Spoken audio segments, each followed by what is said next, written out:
Namaste and welcome to this episode of the Festival of Bharat with me, Pujita Krishna.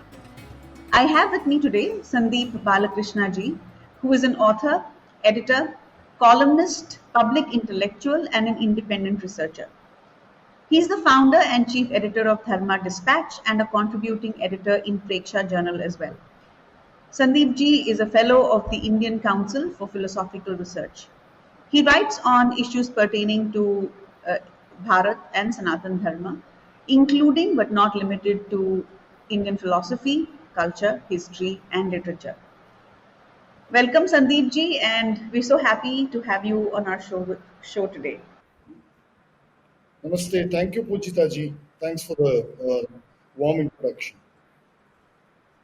So, Sandeep ji, I think we should start by talking about your work, which is essentially, as an editor for Dharma Dispatch. So, if you could first just give us a little bit of introduction about the online. You call it a magazine, or what do you call it? A web? Is there or a journal? What do you call it? Yeah, I mean, you can call it whatever you like, magazine, journal, online magazine, journal. Yeah. Online magazine, yeah. So but I regularly read material or get material from, or I go to Dharma Dispatch and I read a lot of the stuff that you write on arts, history, culture. So I think let's start with Dharma Dispatch and if you could tell us and tell our viewers a little bit more about the motivations for starting this magazine and what it basically entails. Yeah, sure. I mean, I'll make it as brief as possible. So, this is a online publication. Like I said, you want to call it a magazine or journal, it's up to you. Uh, it is basically dedicated to exploring various aspects of uh, Hindu civilizational heritage, exploring various facets of its culture and many nuggets from history.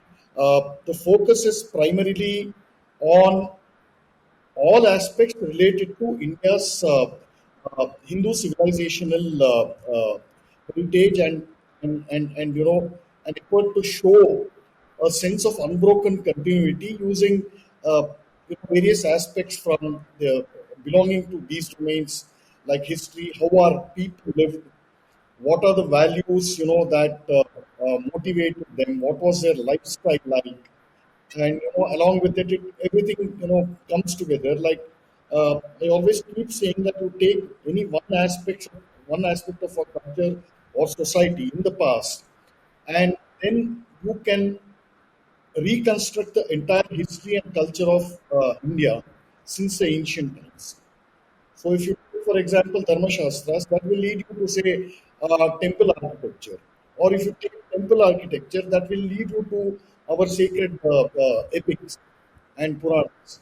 So, these are all the various different strands that inform, that make, or that made India what it is. Remember that we are the last and only surviving non Abrahamic civilization in the whole world. There is no civilizational state in the true sense of the word today. Today, meaning after the Industrial Revolution, there is really no civilization which has such a long antiquity and which is operating, which is expressing itself in an unbroken fashion. The same stotrams that you are chanting today were being chanted 600 years ago. The same Kalidasa's plays that you perform on stage today were being performed 1500 years ago.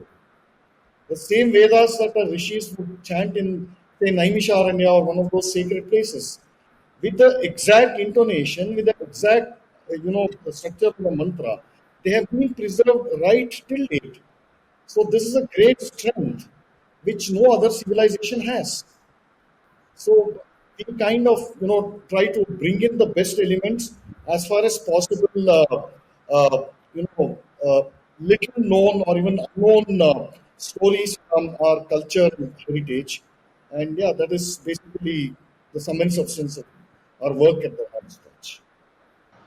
How is it? I mean, even Preksha has a lot of material, which is content, which is also.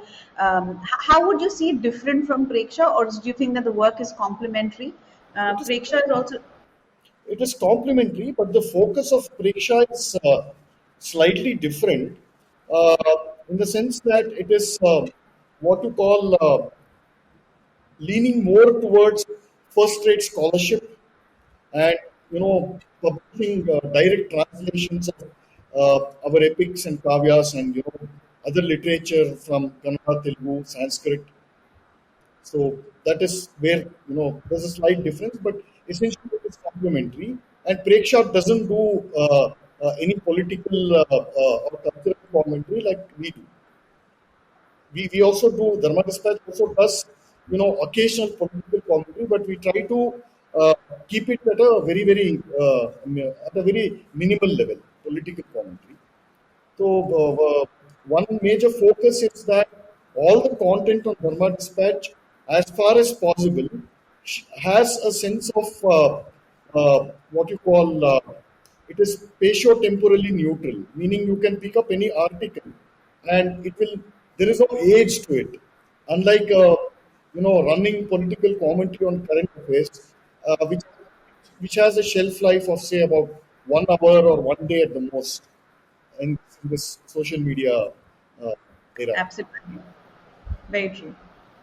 I'd like to, talk about, because you write, like you said, Dharma Dispatch does a lot of, creates a lot of content on varying subjects. So, you recently wrote a piece on the state, the deracinated state of the Indian judiciary, and I might I add that you have a very, what shall we say, ironic, a very tongue in cheek in the way you talk about it. So could you talk a little bit about the article that you wrote, not per se the article, but what you wanted to say about the Indian judiciary? And this is pertinent because of the kind of wokery we are seeing in the kind of statements that seem to be coming routinely from the judiciary lately. Yeah, well, actually, tongue in cheek because I repose infinite trust in the omniscience of the Indian judiciary, so I better be tongue in cheek, uh, hoping that their lordships' timeless wisdom might penetrate that anyway, or it might impact that. Anyway, so that's just on a humorous note.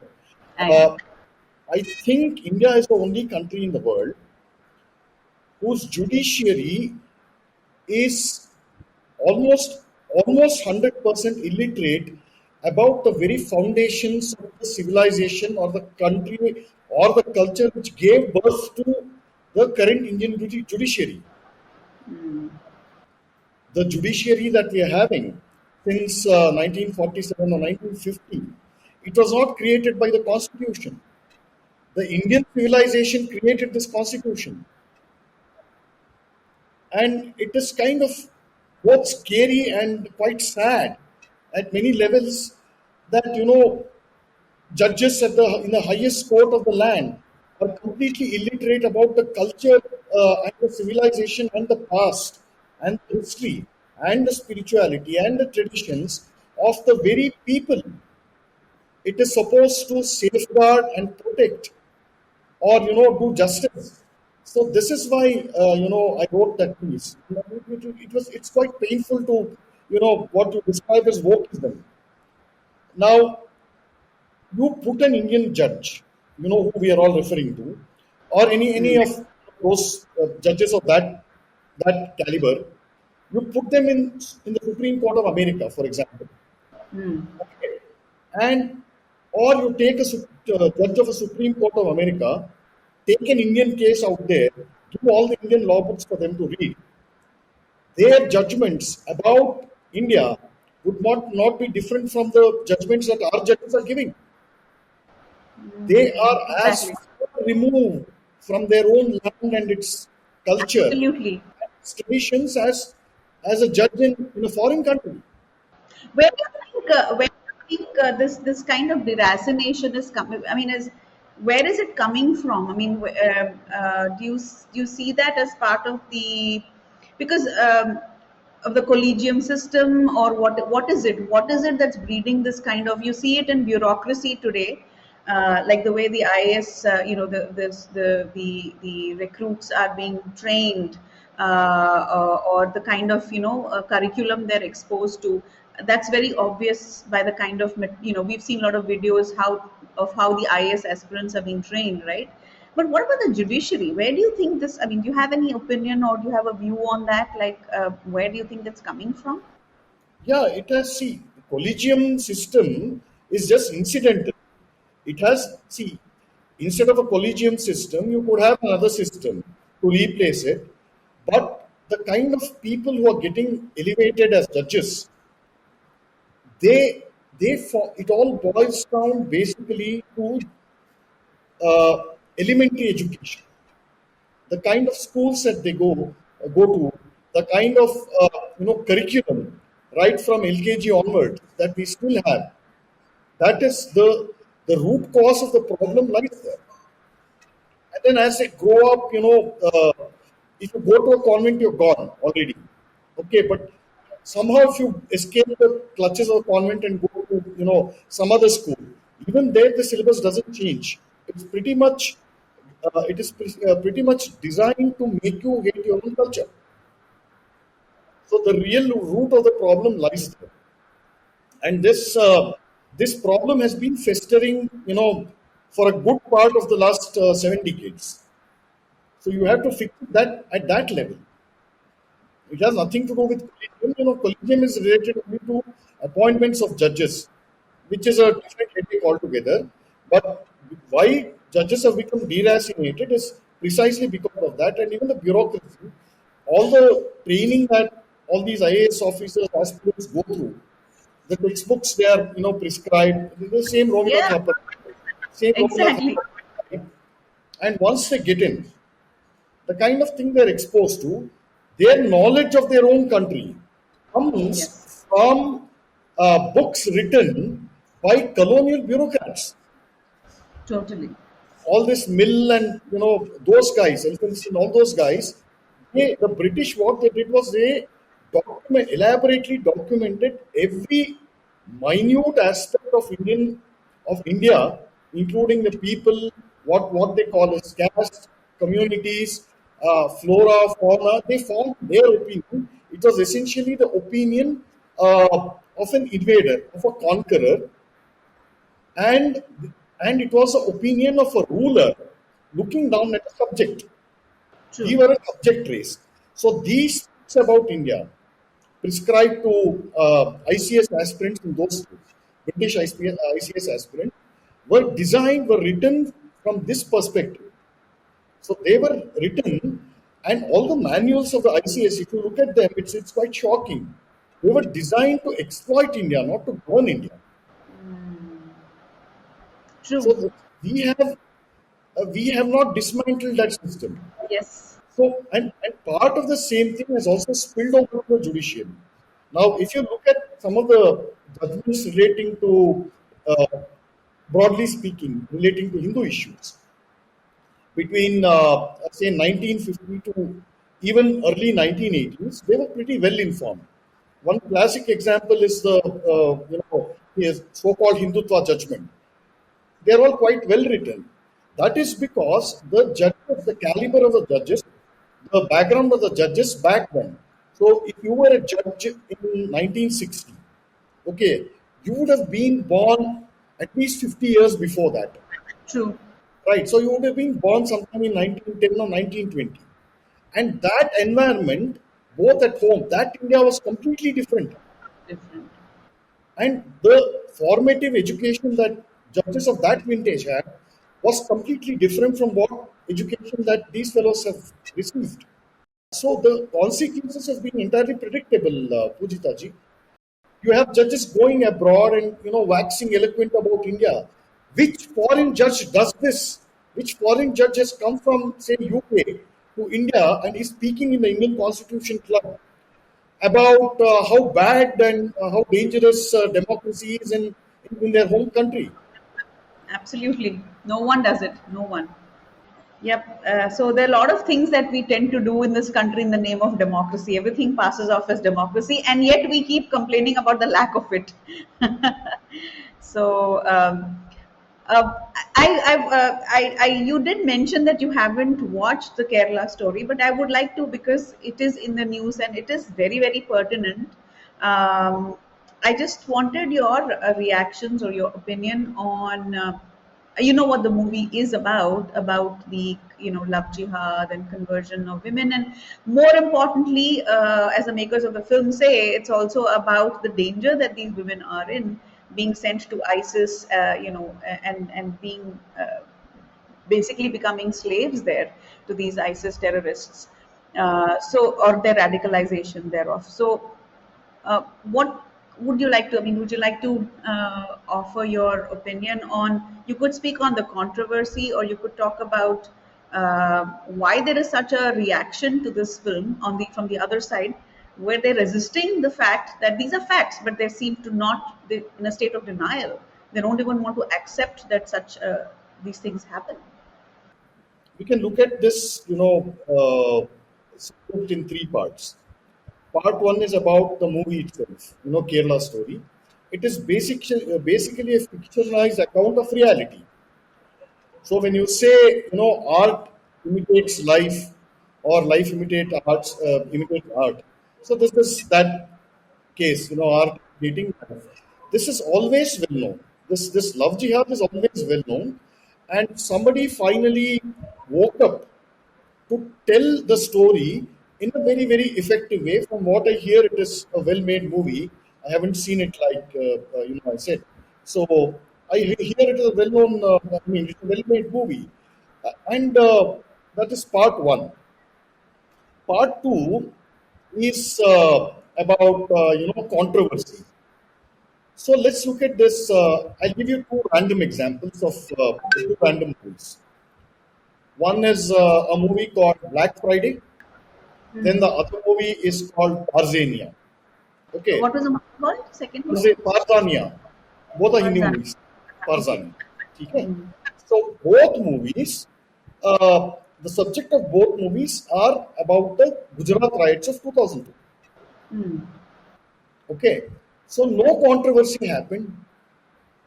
Nothing. On the other hand, they got all kinds of fancy international awards. Lot of glamorous, wealthy platforms were opened up for them throughout the world, in France, in Italy, all these places, right? And the filmmakers, Anurag Kashyap, all these Of fellows, course. yeah, they became overnight celebrities, and the next thing to happen to Indian cinema after Veda Vyasa or Valmiki or something like that. So kind of recognition they got. Why? Because they showed they adhered to the secularism, the script of secularism, where you show only the peaceful community as the victims, and saffron robes and wielding Right. swords and all that. They are the perpetrators, tilak and that kind of thing.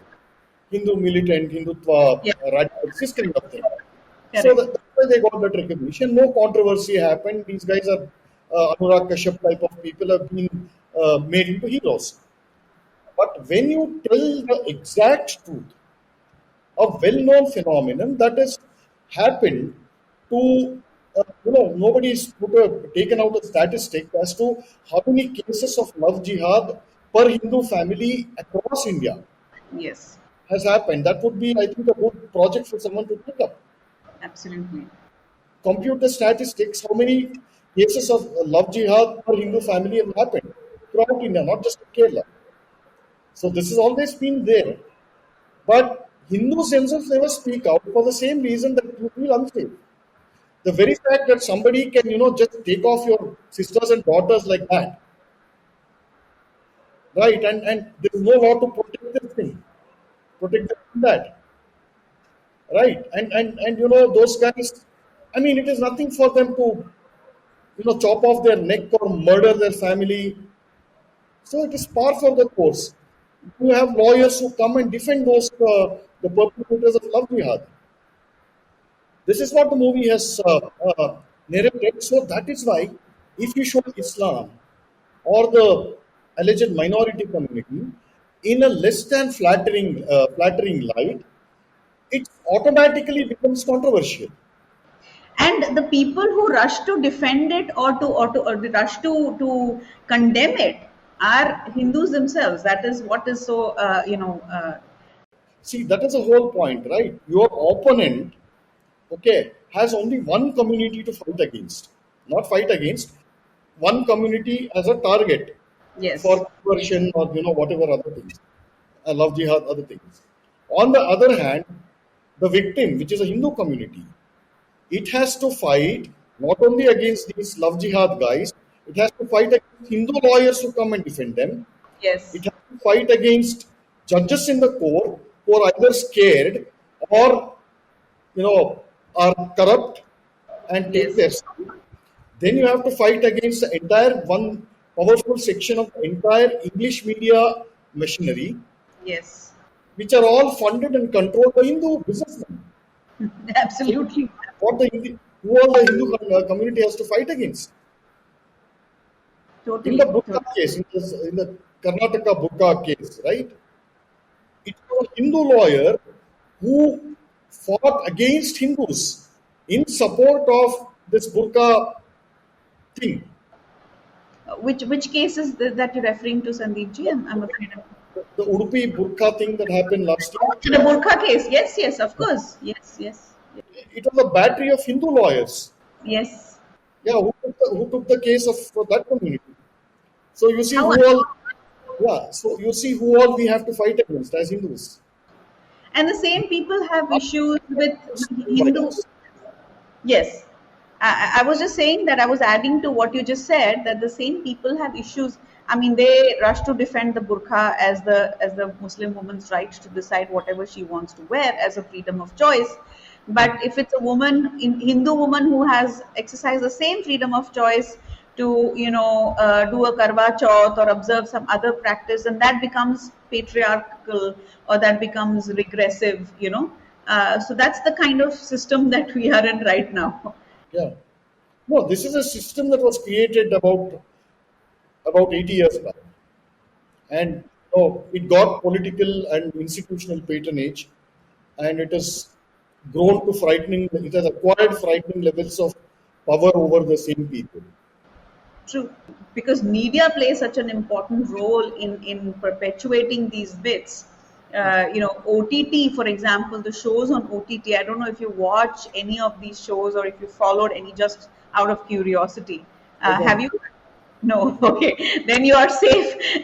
Then you don't have to worry, or at least you don't have to. You're no in no danger of pulling the hair out of your head because sometimes it's very frustrating to watch these shows because, especially on Netflix or Amazon, because the anti-Hindu, there's so much virtue signaling, Sandeep ji. So if it's a woman, Hindu woman, they're being showed. If she's a Hindu modern woman, then they'll have her not put a bottu, like a no bindi. There are very very subtle ways in which they do this virtue signaling. And the Muslim woman will always be a strong character who is very righteous and very virtuous. So all these things, when you have all this as part of your ecosystem, you're bound to be influenced. I think that's the sad part. Yeah. So you were one of the first few people, I think. I remember watching. I think you did a talk maybe on Sangam. I'm not sure where, but I remember you spoke about Tipu Sultan, and at a time where we as a generation grew up with, again, one of those, like how Mother Teresa was revered. Tipu Sultan was another character who was made out to be a national hero of sorts. If you recall, those of us who watched the serial in the 80s or early 90s, when the show was made by Sanjay Khan. And all of us thought Tipu Sultan was a secular figure, etc. And I think you've written extensively on the subject. Would you care to talk a little bit about Tipu Sultan, and you even called him the Aurangzeb of South India. So just for those, I've written an entire book on Tipu Sultan. I know. Could name the book for those who might be interested in buying Okay. the. It's titled Tipu Sultan, the Tyrant of My Soul. and Right. the second edition is coming. I think the print run is over for the first edition. So yeah, that is it. Oh, I mean, in reality, Tipu Sultan, I mean, he was there. Okay, there was divided opinion about Tipu Sultan. Nobody actually, glorified him to the extent that he was glorified, or rather, his secular credentials were revived by Siddharamaya.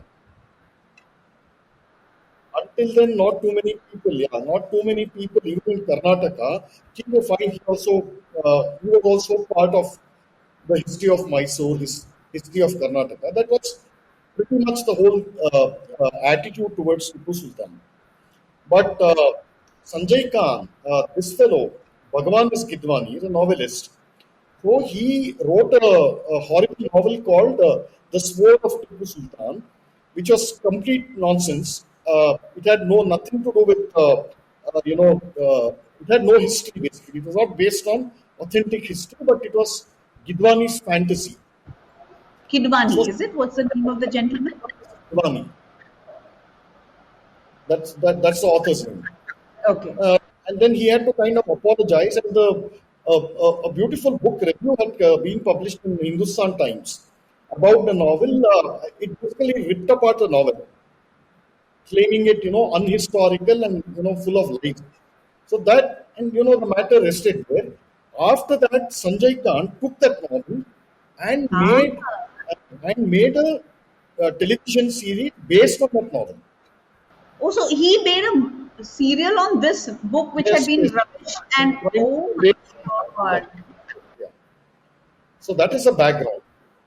So, and then after some episodes were, broadcast, the Kerala Samajam in Bombay, that organization, it was outraged by the kind of nonsense that Sanjay Khan was telecasting. And so they filed lawsuit in, I think, in a Bombay court or Bangalore court or somewhere. Anyway, they went to the court, and the court, put a stay order on airing of that television. Then, other people also joined the fray. But I'm a firm believer in God and all these other nice things. So I think I'm a firm believer in Papa and Punya. So Sanjay Khan eventually, paid for his sins, Of paid for course. his papa, suffered for his papa in the premier studio in Mysore. Oh, As fire. there was a fire accident, and he suffered something like 75% burn injuries. And after that, that series was abandoned. Yes. Yes, I remember. Uh, The real fact about Tipu, as I write in my book, is that you can't make a one swallow make it not a summer. Okay, there is a proverb in Yeah. English, right? So just because Tipu did, he gave some uh, crumbs of generosity towards Hindus, doesn't make him, a tolerant ruler or a secular ruler or whatever. He would have been horrified if Tipu was living here in our time, and Siddaramaiah would have told him that, you're not an Islamist, but you're a secular. He would have hanged him to death. That's funny. No, Tipu declares himself that this Mysore kingdom is not my kingdom. It is Khuda that Sarkar, meaning it is the Sarkar of the Khuda, meaning Allah. Okay, I mean, every morning he would go to his toilet and write out his fantasies about how he planned to convert, how he planned to convert the whole of Hindustan into an Islamic domain, things like that. There is extensive material, first-hand material. You don't even need to go to secondary scholarship. There's extensive first-hand material, including Mir Kirmani's biography of both Hyder Ali and Tipu Sultan, Nishane Hyder. So that is the name of the book, biography of Tipu and Hyder. He says it's almost like a day-to-day account of Hyder Ali and Tipu Sultan's activities, where all he went, what all wars he fought, how he oppressed Hindus, this kind of thing. It is a very, very candid account. So, you politicize this, and because he fought against the British, you can't call him a freedom fighter. Remember that Tipu died in 1799. Okay.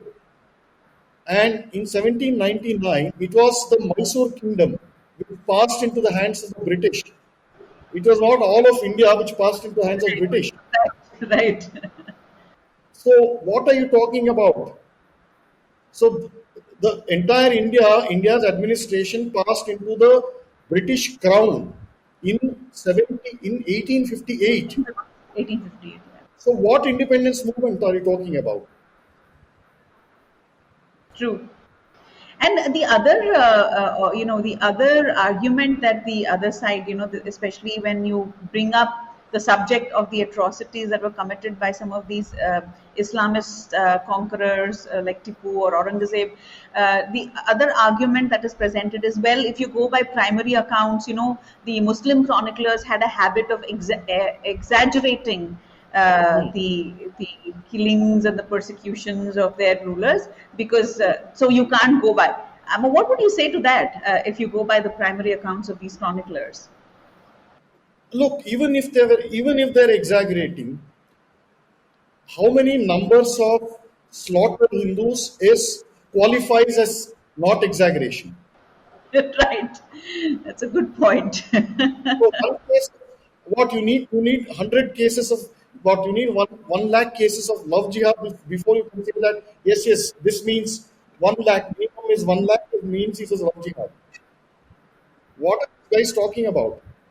Exactly. They are bringing these straw man arguments because they have lost political patronage. You go and read the same accounts, the same op-eds and essays by these historians during the Ram Janmabhoomi thing. Read their textbooks that were made as read their works which was prescribed as textbooks from NCERT. What do they say about the Muslim chroniclers there? They celebrate them as compassionate people, as great poets. Amir Khusro, for example, Yes. he was a gold standard bigot. Amir Okay, the Khusro. Amir Khusro, he was a gold standard bigot, a direct disciple of this fellow, Nizamuddin Aulia. Oh, and of course, Nizamuddin Aulia, you mean? Yeah, You meant, right, yeah, right. Aulia. And So this, Nizamuddin Aulia is also celebrated, right, as a Sufi saint. obviously, they have an entire they have an entire railway station named after him in Delhi. Nizamuddin, yes, yes, Hazrat Mirza, that's a station. yes, yes. So, I mean, fine, Amir Khusro was a great poet, but that doesn't take away from the fact that one can be a great poet and a great literature while at the same time being a great bigot and a fanatic. The two things can coexist. That is a great, that is a real example of secularism. Right, true. Yeah, a poet and a bigot, which is fine. Yeah, that is secular. Right.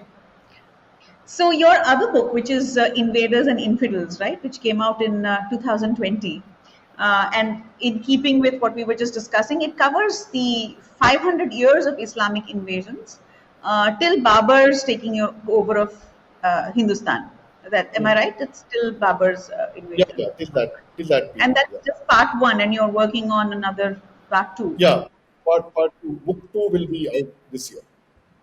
Could you tell us a little bit about, because I know that the subject has been dealt with other historians, by other historians as well. So how is your book different, and what motivated you to take this on?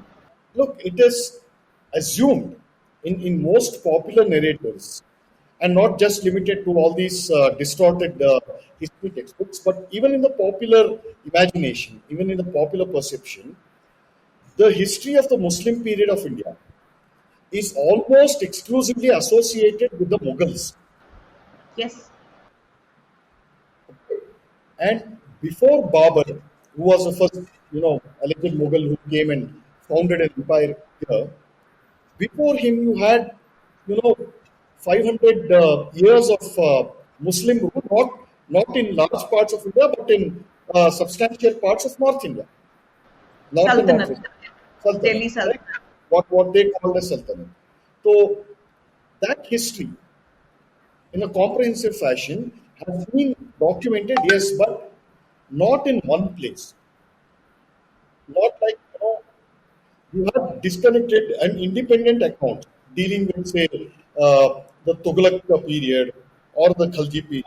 This kind of disconnected thing is there, Right. and there are brief histories of the entire Delhi Sultanate, Hmm. okay, from Qutbuddin Aibak till Ibrahim Lodi. Those are there, but they are very, very. This is based on the survey that I did. What is available, what literature about that period are available. These are they other books also explore various aspects like the social conditions or economic conditions under the Delhi Sultanate and things like that. But no one account, no continuous narrative that fleshes out this entire period, the history of this entire period in a continuous narrative. So this is what kind of struck me, and that's the kind of how this series originated.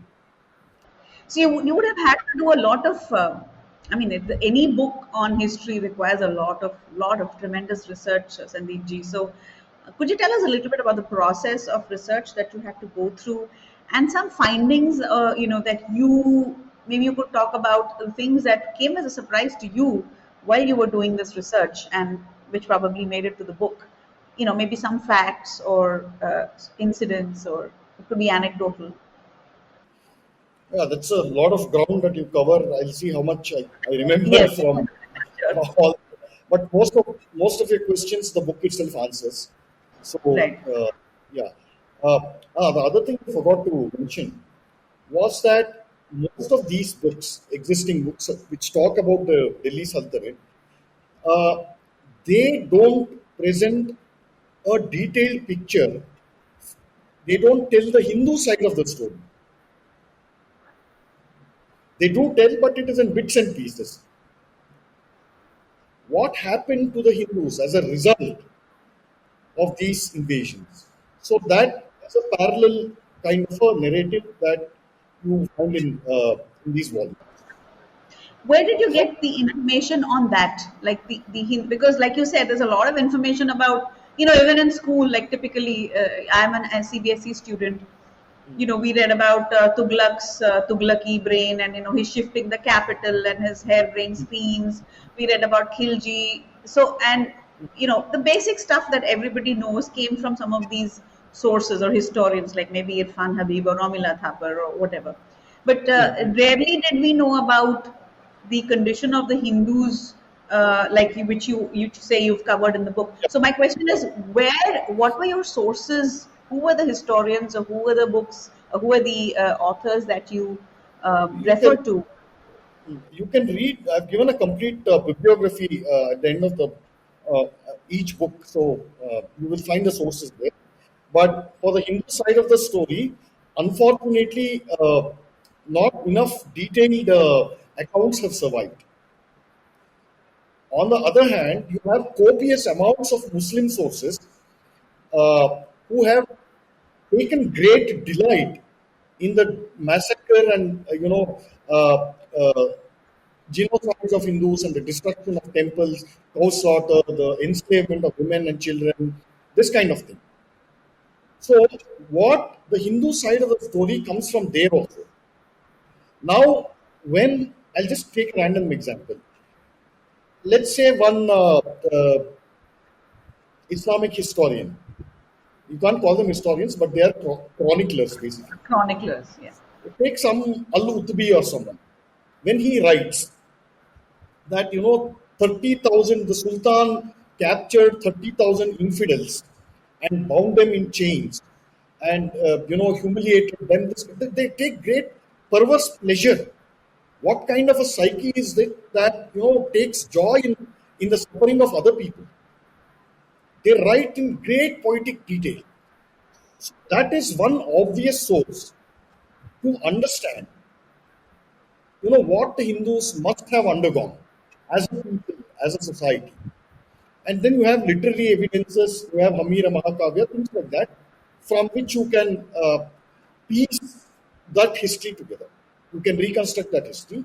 Then you have a lot of inscriptional evidence and a lot of journal articles from which you can reconstruct this Hindu side of the story. These articles, are they available as manuscripts in libraries, Sandeep ji, or like, I mean, Yeah, just out of curiosity? yeah, you can find them in any library.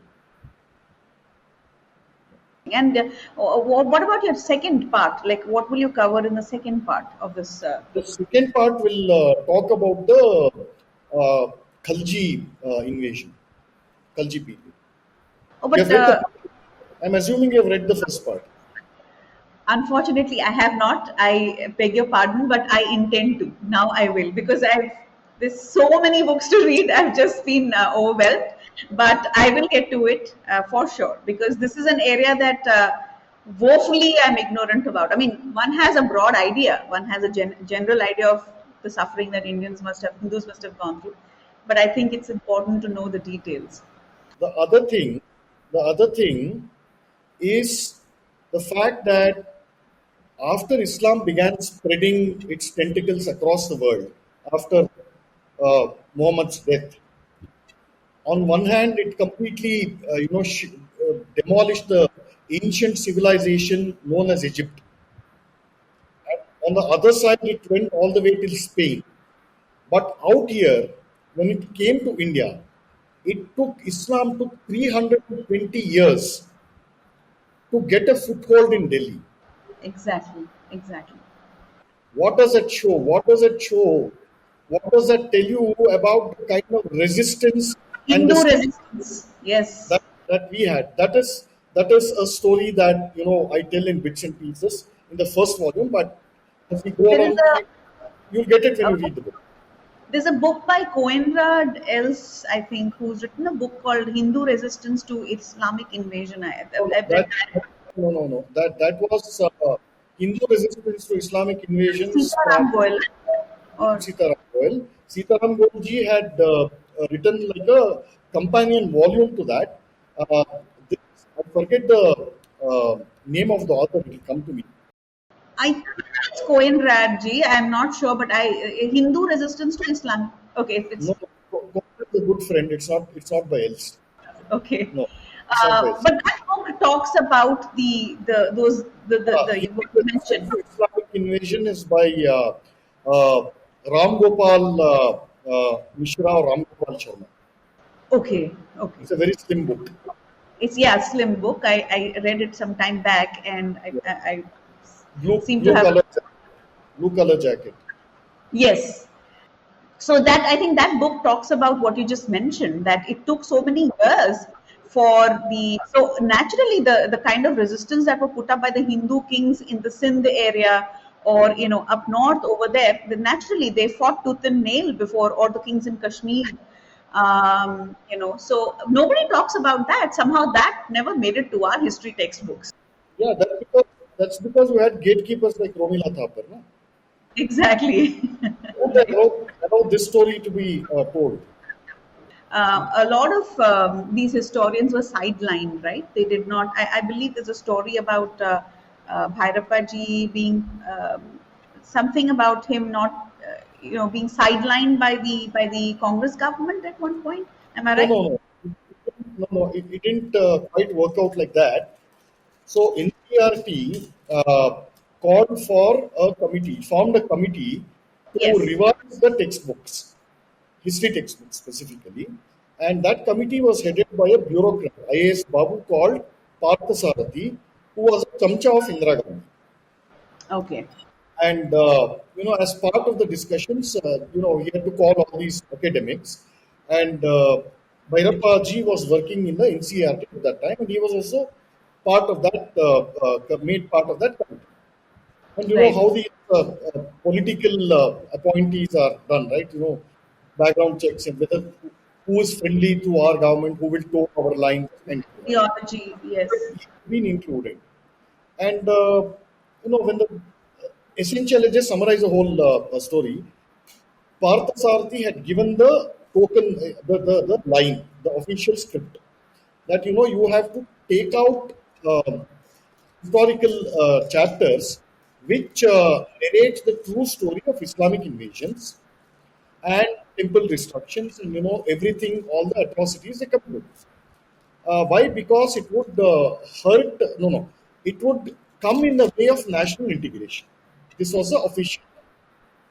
So minimize mentions of these Islamic atrocities, and on the other hand, if there are Hindu pushbacks, they should be described as rebellions.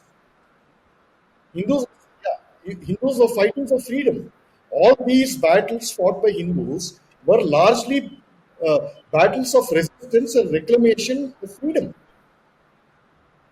Okay, what no textbook mentions of these secularist textbooks, none of them mention, or even if they mention, they kind of completely underplayed, is the fact that all the kings in the Delhi Sultanate, up to Babur and Humayun, they were all foreigners. Yes, None of them were exactly. Indian. Okay.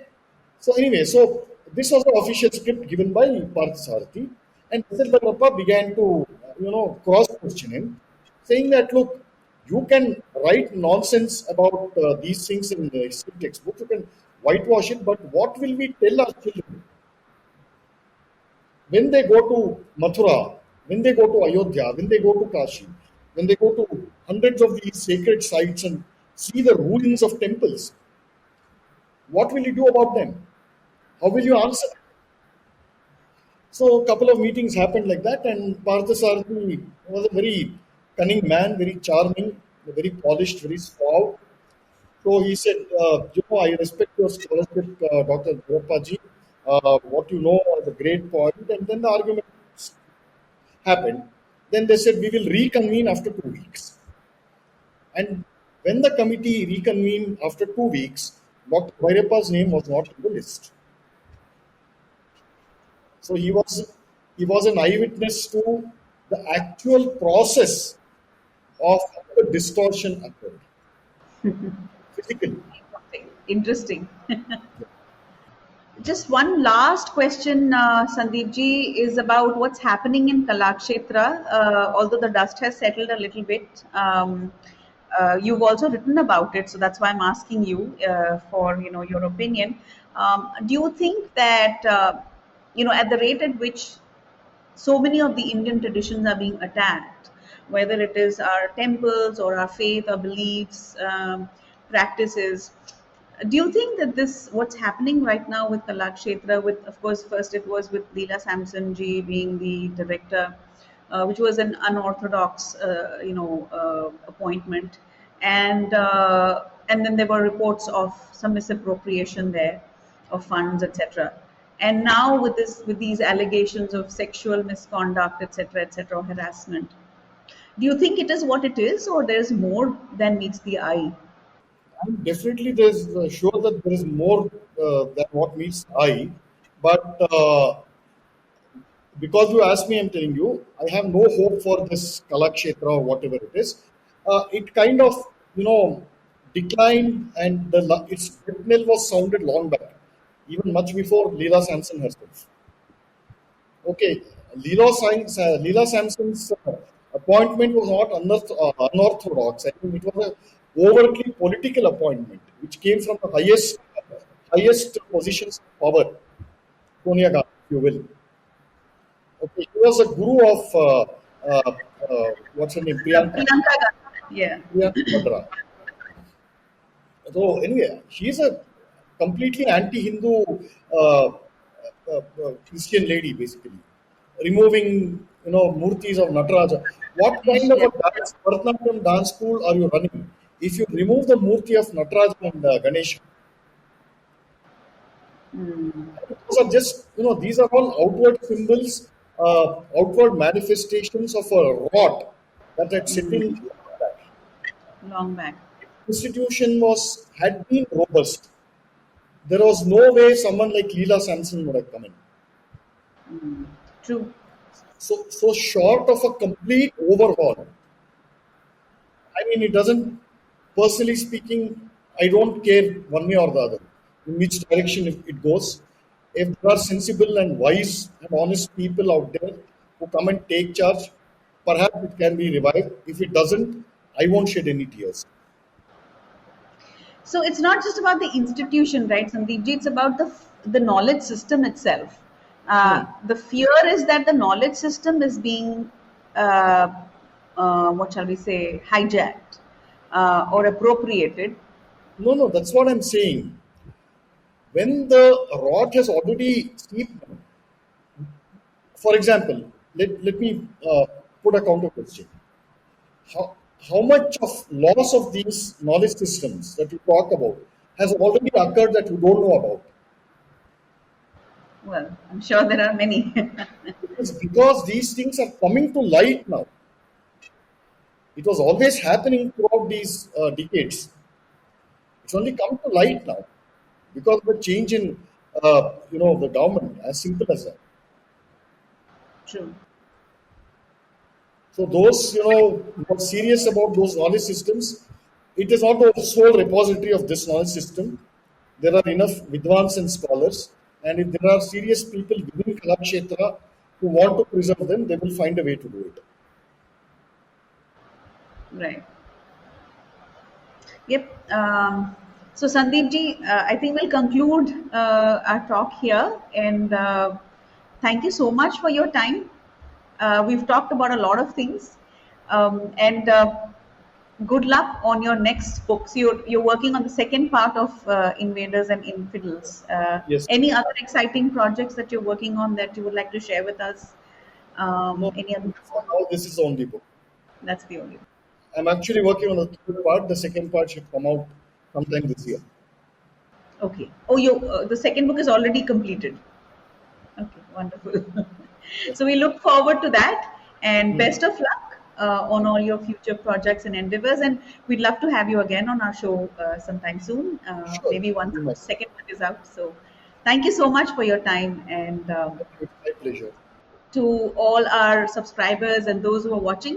If you haven't already, we request you to please subscribe to our channel and share, comment, and like widely. And please keep coming back for more content. Thank you and namaste.